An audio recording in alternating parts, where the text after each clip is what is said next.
Do you have a brand and does it have a niche? Did you ever think about if a niche is actually helpful or hurtful to your brand? Well, let's take a dive into some pros and cons real quick. Pro, you have a stronger brand identity. People know exactly what your brand is about, which could help drive traffic. You have a target for marketing.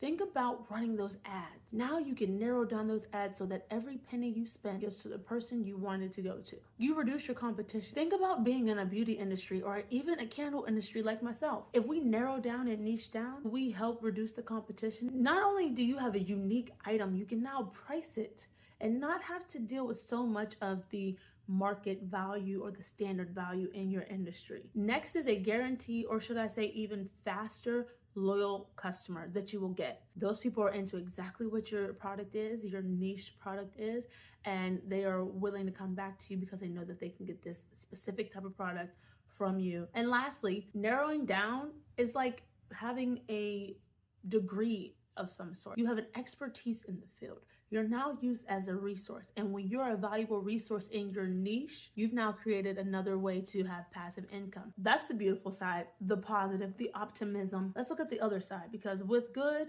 always comes bad. Cons of having a niche are exactly the opposite. That market size, that reduced competition, you've now narrowed yourself out of potential customers. Also, that uniqueness, exclusivity, the more niche you are, the higher the risk and vulnerability you have to a market shift. Piggybacking onto that, it's difficult to have diversification if you're so niche down. And if that popular niche that you had did a market shift, could you pivot so that your current customer base isn't confused?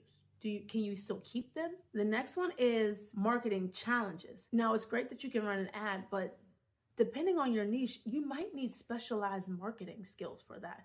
And that might be hiring a professional. That's gonna cost you some extra money. Finally, just like with any industry, any niche, it can still get oversaturated. And not only are you in an oversaturated industry like, say, candles or beauty, now your niche is oversaturated, so your exclusivity is gone and you have more competition in showing people why they need your product over the same niche product from a different brand. But hey, if you want to dive into this a little bit more, kind of get a more thorough explanation of all these topics, make sure to head over to my YouTube channel, Simple Clarity Co, where I expand on these topics a little bit more, and also my thoughts on if a niche is helpful or hurtful for a brand.